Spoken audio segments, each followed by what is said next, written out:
성경 말씀 보겠습니다. 성경 말씀은 사무엘상 15장 17절에서 26절까지 말씀이 됩니다. 사무엘이 이르되 왕이 스스로 작게 여길 그때에 이스라엘 지파의 머리가 되지 아니하셨나이까? 여호와께서 왕에게 기름을 부어 이스라엘 왕을 삼으시고 또 여호와께서 왕을 길로 보내시며 이르시기를 가서 죄인 아말렉 사람을 진멸하되 다 없어지기까지 치라 하셨거늘 어찌하여 왕이 여호와의 목소리를 청종하지 아니하고 탈취하기에만 급하여 여호와께서 악하게 여기시는 일을 행하였나이까? 사울이 사무엘에게 이르되 나는 실로 여호와의 목소리를 청종하여 여호와께서 보내신 길로 가서 아말렉 왕 아각을 끌어왔고 아말렉 사람들을 진멸하였으나 다만 백성이 그 마땅히 멸할 것 중에서 가장 좋은 것으로 길갈에서 당신의 하나님 여호와께 제사하려고 양과 소를 끌어왔나이다 하는지라. 사무엘이 이르되 여호와께서 번제와 다른 제사를 그의 목소리를 청종하는 것을 좋아하심같이 좋아하시겠나이까? 순종이 제사보다 낫고 듣는 것이 순양의 기름보다 나으니 이는 거역하는 것은 점치는 죄와 같고 완고한 것은 사신 우상에게 절하는 죄와 같음이라. 왕이 여호와의 말씀을 버렸으므로 여호와께서도 왕을 버려 왕이 되지 못하게 하셨나이다 하니 사울이 사무엘에게 이르되 내가 범죄하였나이다. 내가 여호와의 명령과 당신의 말씀을 어긴 것은 내가 백성을 두려워하여 그들의 말을 청종하였음이니이다. 청하오니 지금 내 죄를 사하고 나와 함께 돌아가서 나로 하여금 여호와께 경배하게 하소서 하니 사무엘이 사울에게 이르되 나는 왕과 함께 돌아가지 아니하리니 이는 왕이 여호와의 말씀을 버렸으므로 여호와께서 왕을 버려 이스라엘 왕이 되지 못하게 하였음이니이다 하고. 히브리 11장에 등장하는 인물들은 그 기록하는 방법과 형태가 사뭇 다릅니다. 기드온, 바락, 삼손, 입다, 다윗 그리고 사무엘과 선지자들은 이름만 언급하고 있습니다. 그러니 하나님은 그들의 이름으로만이라도 그들의 믿음을 인정하고 있는 것입니다. 오늘은 다윗의 뒤를 이어서 사무엘을 보려고 합니다. 그러니 사무엘은 사사이면서 선지자입니다. 먼저 사무엘의 출생을 보게 되면 출생부터 남다릅니다. 사무엘의 출생을 보면 그 아버지는 엘가나이고 그 어머니는 한나입니다. 그런데 이 아버지 엘가나에게는 또 한 명의 아내가 있습니다. 브닌나라고 하는 아내입니다. 그래서 엘가나의 아내인 한나와 브닌나가 존재하는데 이 한나와 브닌나가 사뭇 다릅니다. 어떻게 다르냐? 한나는 자식을 낳지 못하였습니다. 하나님께서는 이 한나에게 아들을 허락하지 않으셨다고 말씀했습니다. 그런데 브닌나에게는 자식이 있습니다. 그러면 자식이 있는 아내와 자식이 없는 아내입니다. 우리가 보통적으로 보면 자식이 없는 아내는 홀대받기 일쑤입니다. 그런데 아버지 엘가나는 자식이 없는 한나를 홀대하지 않았습니다. 오히려 더 브닌나가 자식이 있는 브닌나가 한나를 심히 괴롭혔습니다. 자세하게 언급되어 있지는 않지만 한나가 얼마나 고통을 당하였는지 통곡할 지경입니다. 그런데 남편인 엘가나는 한나에게 위로하기를 너무나 분인나가 한나를 괴롭혀서 너무나 속상한 나머지 한나가 통곡하였습니다. 자식을 못 낳는 게 내 잘못이냐 하며 통곡하며 지냈습니다. 그런데 남편인 엘가나가 한나를 향하여 이렇게 말합니다. 내게 있는 분인나가 낳은 자식 10명보다 나는 당신이 더 사랑스럽습니다. 기가 막힌 일입니다. 남편 엘가나는 한나가 비록 자식을 낳지 못하였으나 사랑은 자식을 낳는 아내보다도 더욱 사랑이 깊어서 하나님 앞에 제사를 드리러 간다면 자식을 낳는 아내에게 주는 제사의 물건보다 자식 없는 한나에게 주는 예물이 각절이나 더 많이 주었습니다. 그만큼 아버지 엘가나와 어머니 한나 사이는 사랑으로 강한 유대감을 가지고 있습니다.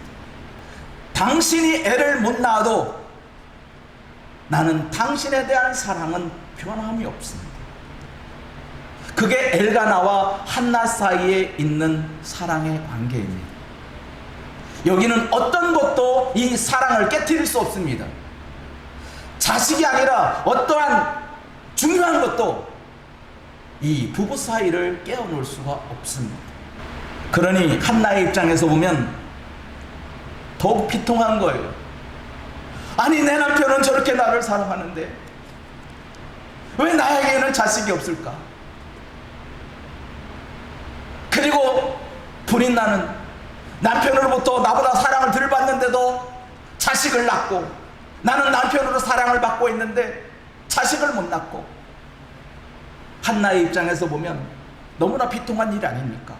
그러니 하나님 앞에 한나는 기도하기 시작했습니다. 얼마나 심히 기도를 했든지 그 기도가 마치 술 취한 여자처럼 속에서 울부짖는 기도입니다. 입은 막 말하고 있는데 음성이 없습니다. 말은 하고 있는데 음성이 들리지 않습니다. 입은 열리는데 소리가 나지 않습니다. 그렇게 하나님 앞에 간절히 기도했습니다. 갑자기 자기 집에 도둑이 들었습니다. 그러면 당연히 도둑이야! 라고 소리를 질러야 되는데,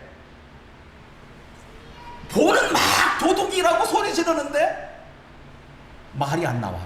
너무나 급한 나머지 급한 말을 막 해야 되는데 살려주세요 라고 막 해야 되는데 살려주세요라는 말이 안 나오는 거예요. 이미 속에서는 살려주세요 몇 번만 올렸어요. 마치 그런 겁니다. 한나는 그렇게 간절함과 소망을 가지고 통곡했습니다. 하나님 제발 나에게 아들을 주신다면, 내가 아들을 준다면 이 아들을 하나님 앞에 드리겠습니다. 평생토록 그의 머리를 자르지 않겠습니다. 이 한나의 기도는 서원의 기도였고, 그 서원은 구별된 사람, 나실인이라고 하는 그러한 규칙에 따라 한나는 아들을 주신다면 이 아이를 하나님께서 특별히 구별한 사람 나실인으로 드리겠습니다 라고 한나가 기도했습니다. 그 모습을, 기도의 간절한 모습을 지켜보았던 엘리라고 하는 제사장이 처음에는 호통을 쳤습니다. 술을 먹었으면 집에서 조용히 있을 일이지 왜 성전에 와서 난장을 부리느냐 하며 한나를 꾸지람했습니다. 왜? 그 모습이, 그 기도하는 모습이 마치 술 취한 사람처럼 기도했거든요. 겉으로 보기에는 술 취한 사람입니다. 그러나 한나는 자기의 상황을 엘리 제사장에게 고합니다. 나는 슬픈 여자입니다. 나같이 슬픈 여자가 없습니다. 그래서 내가 하나님 앞에 통곡하며 기도하고 있는 중입니다 했더니 엘리 제사장이 하는 말, 평안히 가라. 하나님이 내 기도한 대로 들어주실 줄을 안다 하고 평안히 가라 했고, 엘리 제사장의 말을 들은 한나는 그 다음 집으로 돌아가서 가만히 지내는 가운데 하나님께서 한나의 태를 여셔서 아들을 주셨는데 그 아들이 누구라고요? 사무엘이라는 거예요. 그렇게 해서 태어난 자가 사무엘입니다. 사무엘이 태어나서 성장하는 가운데 이 한나는 자기가 서원하여 얻은 아들이기에 내 아들을 내 아들하고 키울 수 있었겠지만 한나는 그러지 않았습니다. 우리도 그런 경우를 종종 보지 않습니까? 아주 귀하고 귀한 손이 있으면 그 손을 받들기에 얼마나 귀하게 여기십니까? 어느 분의 집안에도 손이 귀한 집안이 있었습니다. 낳는데 아들은 안 낳고 딸만 낳습니다. 그러다가 아들을 얻었습니다. 천신만국기 때 온갖 방법을 다 쓰고 세상 말로처럼 정한수 떠놓고 한겨울에도 목욕제기하고 비나이다 해서 얻은 아들입니다. 그래 얼마나 소중하겠습니까? 그런데 먼저 태어난 딸은 이건 쳐다보지도 않아. 아들이 태어나니까 모든 것들이 아직 중심이야. 그래서 어느 분이 그랬어요. 밥을 해도 쌀밥을, 계란 후라이를 해도 개만 주는 거야. 밥을 먹을 때도 딸들은 엎친도 열기도 못하는데 아버지와 아들과 독대를 합니다. 그렇게 구별되게 키우는 것이 손이 귀한 사람입니다.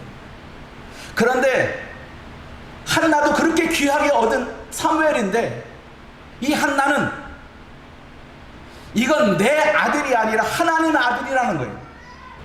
내가 구하여서 얻은 내 아들이 아니라 내가 구하여 얻은 아들이지만 이것은 하나님의 것이라는 거예요. 그래서 사무엘은 성장하는 과정에 늘 여호와 앞에 섭니다. 그 모습을 성경은 이렇게 말씀하였습니다.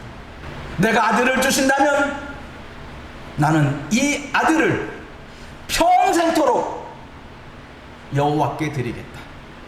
그리고 머리카락을 자르지 않겠다. 그래서 얻은 아들이 사무엘인데 그 사무엘이 자랄 때 보니까 어떻게 성장했냐? 이렇게 성장했습니다. 아이 사무엘은 어떻게 자랐다요? 여호와 앞에서 자라니라. 아이 사무엘이 하나님은 한나의 기도를 들으시고 그 애통함과 애절함을 들으신 하나님께서 사무엘을 허락해 주셨고 그 사무엘을 허락한 한나는 그 사무엘을 하나님 앞에 드림과 동시에 한나의 태가 더 열려서 세 아들과 두 딸을 낳게 됩니다. 우리는 종종 이런 이야기를 빗대어서 하면 안 됩니다. 내가 이것을 하나님 드리면 하나님 나는 하나 드렸으니까 세 아들 주시고 두 딸을 주셨지 않습니까? 여러분 드려보세요. 그러면 더 많은 것을 주십니다. 이렇게 착각해보면 큰 오산이에요.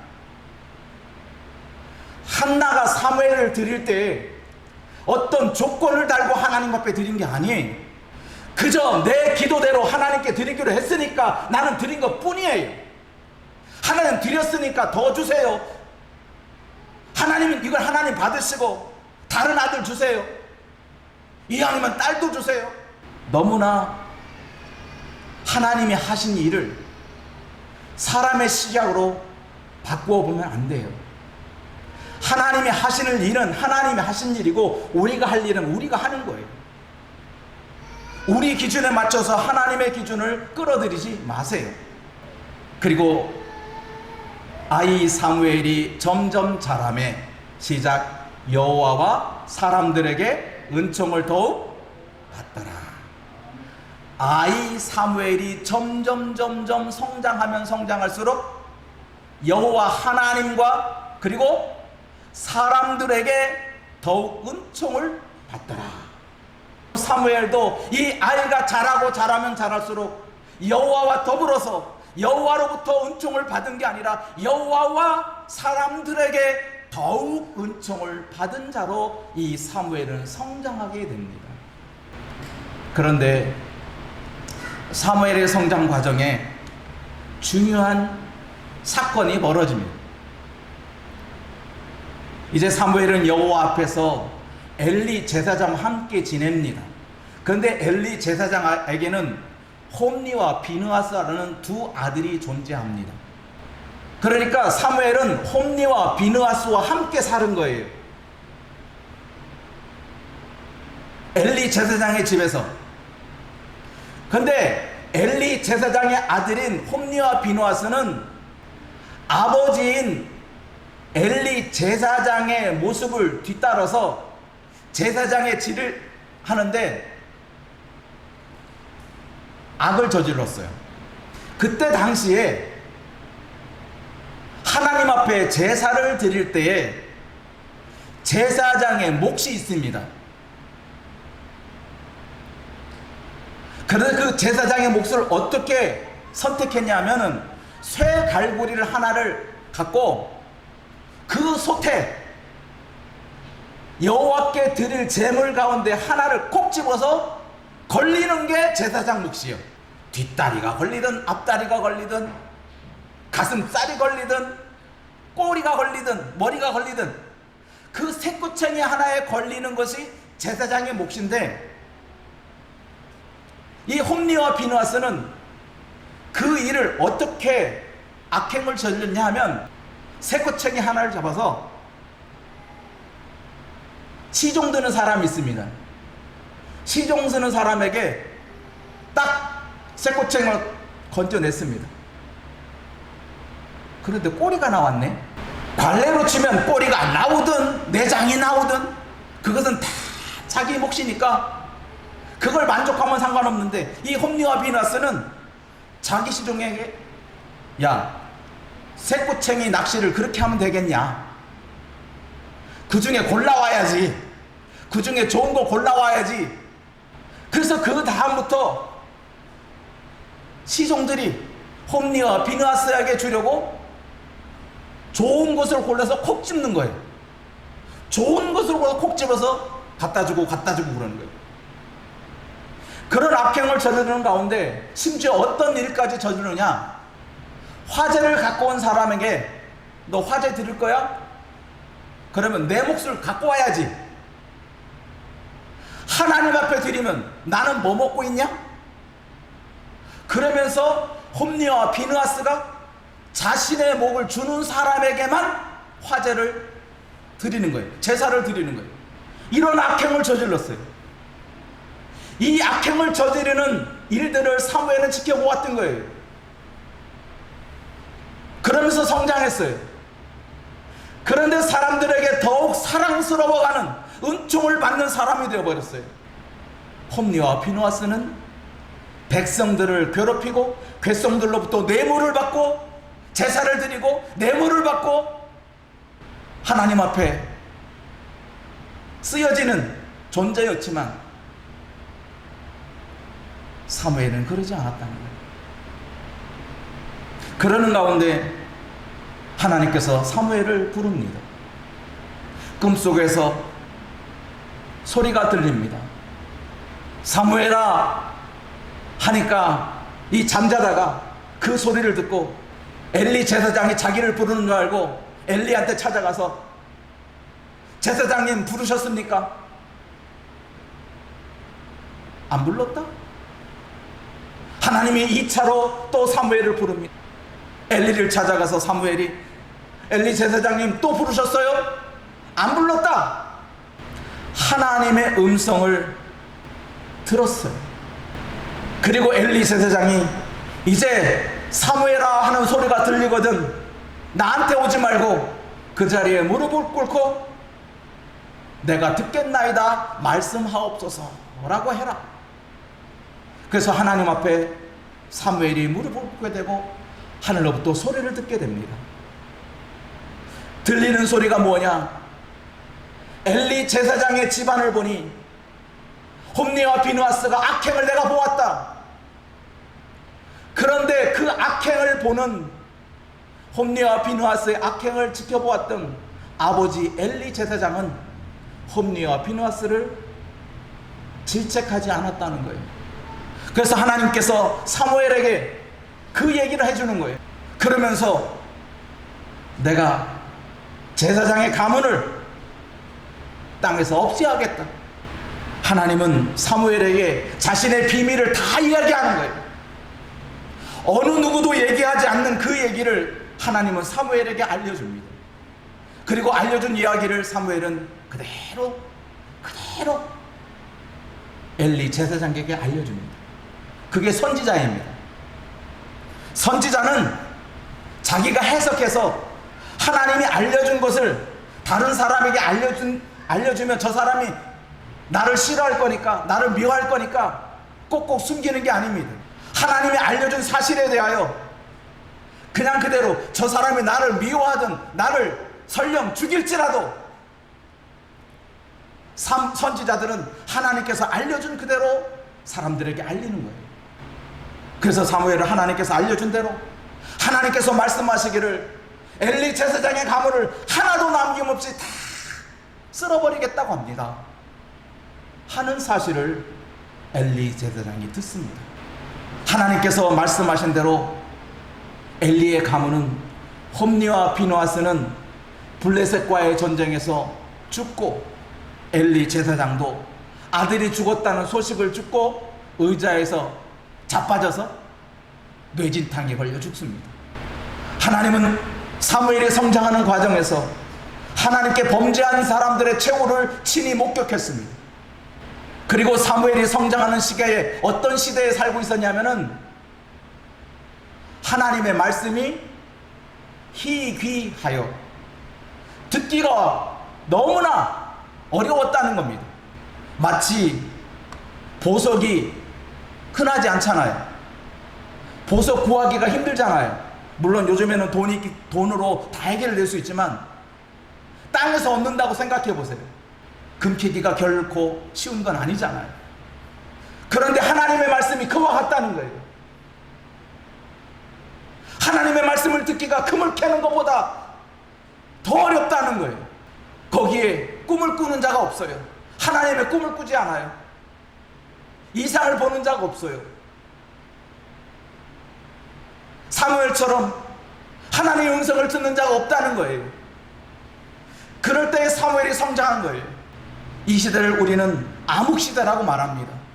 하나님을 찾는 자, 하나님을 섬기는 자, 그들은 하나님을 향하여 제사를 한다고 하면서도 하나님을 섬긴 게 아니에요. 엘리 제사장과 그 아들들이 하나님의 백성들이 여호와께 제사를 드린다고 하면서도 다 뇌물 주고 제사 드리고 뇌물 갖고 다 흥정하고 내가 이렇게 죄를 지었는데 내가 이것 갖고 소 한 마리 줄 테니까 내 죄 없는 걸로 치세요. 그러면 죄 없는 걸로 치고 이렇게 세상이 온통 암흑시대에 살고 있을 때 사무엘이 자랐던 거예요.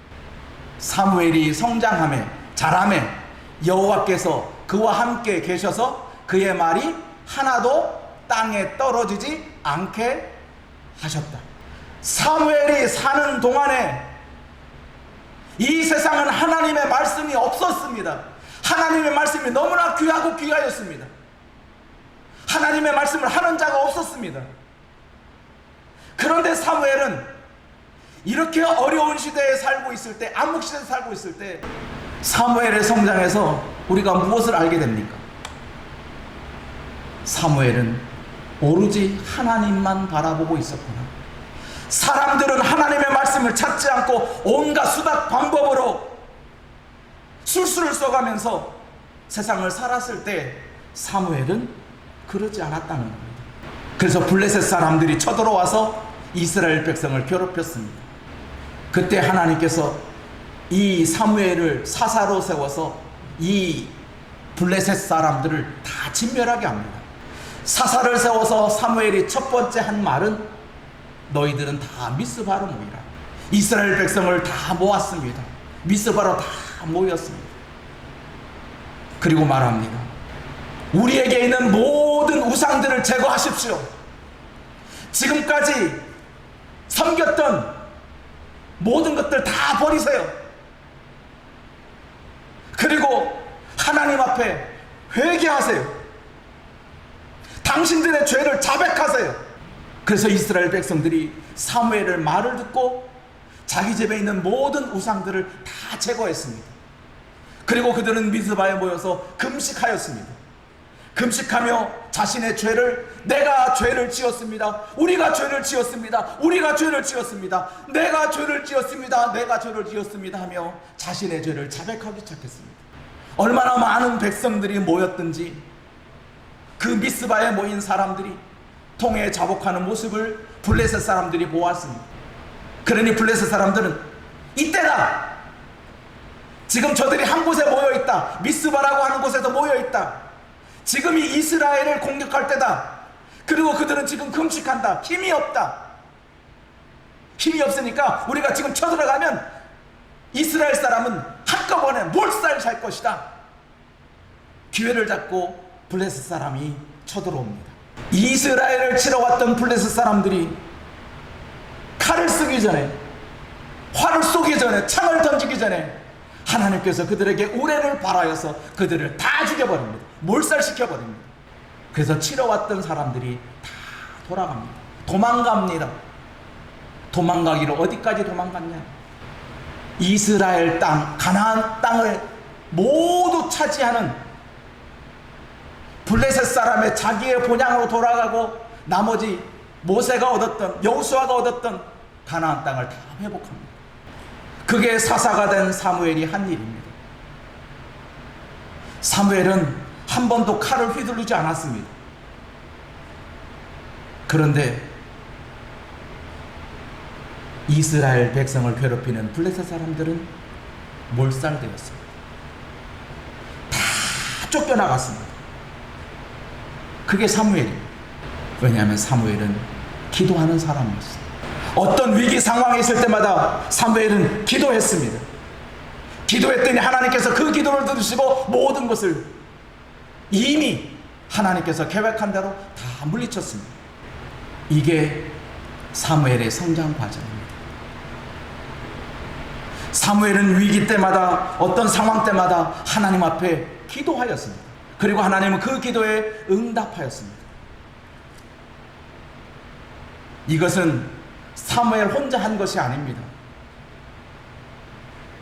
온 이스라엘 백성들이 사무엘의 말을 듣고 그들의 죄를 자복하고 그들을 다 뉘우치고 잘못했습니다, 우리가 잘못했습니다, 그동안 내가 행했던 모든 일들을 다 회개합니다. 사무엘의 말을 듣고 이스라엘 백성들이 다 뉘우쳤습니다. 그러니 그 결과로 평화가 찾아온 것입니다. 하나님은 사무엘의 이 모든 일들을 다 세우면서 사무엘이 사는 날 동안에 평화가 있었다.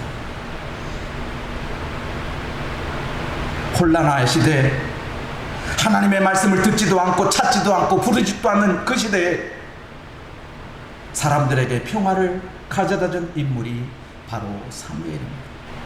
우리 삶에도 하나님 앞에 진솔히 서기를 바랍니다. 우리가 잘못하고 내 생각, 내 방법대로 하나님을 섬기고 하나님 앞에 기도하는 일들을 다 이제는 멈추세요. 하나님은 하나님의 방법대로 섬기기를 원합니다. 인간의 방법이 아닙니다.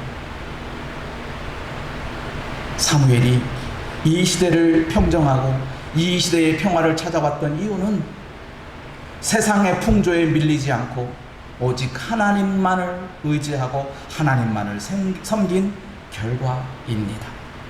기도하겠습니다.